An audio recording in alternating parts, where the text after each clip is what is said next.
Recentemente sui media si è parlato molto del cosiddetto attacco hacker nei confronti della Regione Lazio e delle infrastrutture informatiche della sanità laziale.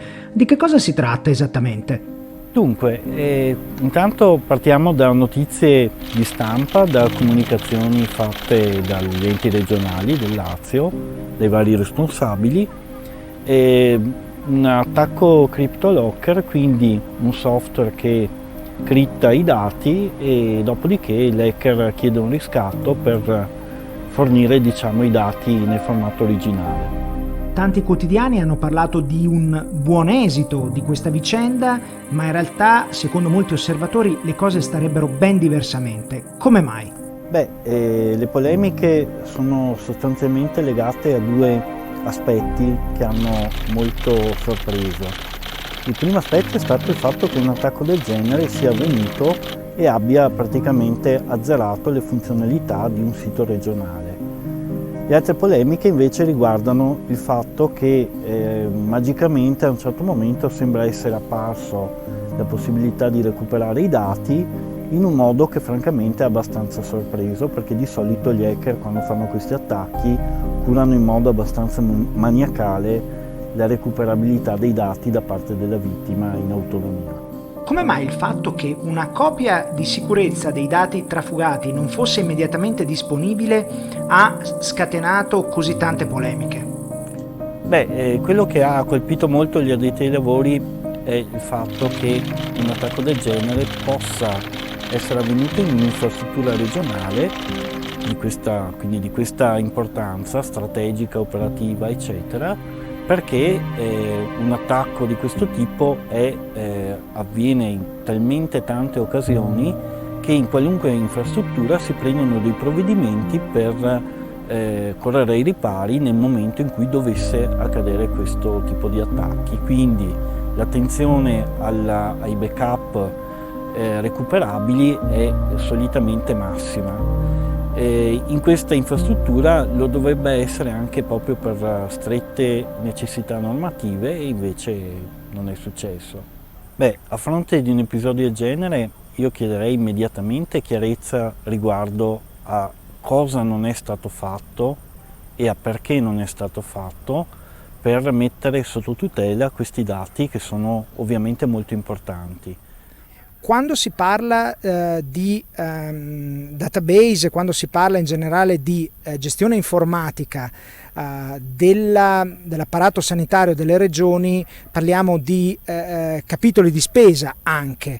Ecco, alcuni addetti ai lavori affermano che questi capitoli negli ultimi anni sono parecchio cresciuti e che soprattutto in futuro la cosiddetta voce informatica nell'ambito dei bilanci regionali potrebbe addirittura crescere. È una questione che in qualche modo ti risulta?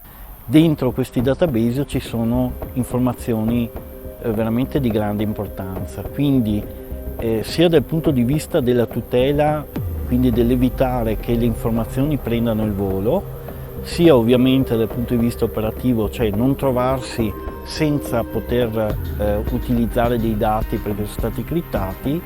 Queste due questioni devono essere al centro dei capitoli di spesa.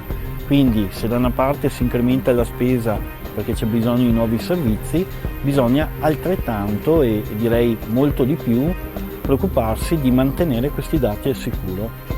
C'è un'ultima questione che riguarda invece la sicurezza. Parlare del sistema sanitario della Regione Lazio, ovvero della sua gestione informatica, significa parlare di alcuni residenti nella Regione Lazio che sono esponenti di alto livello del governo, delle forze di polizia, dell'esercito, dei servizi segreti e quant'altro. Ecco, da questo punto di vista, quindi, considerato il fatto che questa infrastruttura informatica ospitava dati dal peso specifico notevole, è possibile che un argomento del genere venga affrontato in sedi istituzionali particolari come il Copasir, ossia la commissione bicamerale che vigila sulla intelligence, e soprattutto se davvero una sorta di riscatto è stato pagato, visto che la questione pertiene ad ambiti che riguardano anche la sicurezza nazionale? Si addiverrà mai, secondo te, a una verità giudiziaria ampia e definitiva?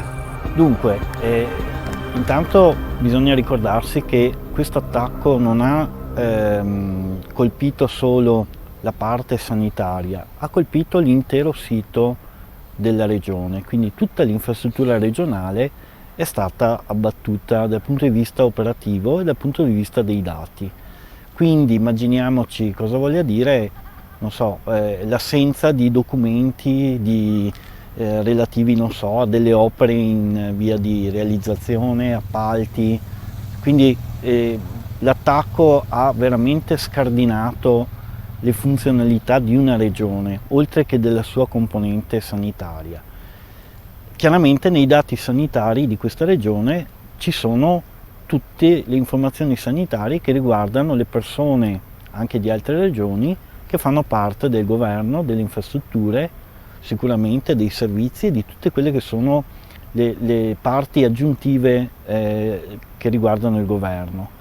Quindi da questo punto di vista il vulnus è enorme come gravità, cioè è effettivamente un aspetto che coinvolge la sicurezza nazionale. Il fatto che ci sia stato un riscatto pagato o meno sicuramente non si verrà mai a sapere e del resto la criticità delle informazioni rubate impone da un certo punto di vista il segreto, ecco, su questa cosa.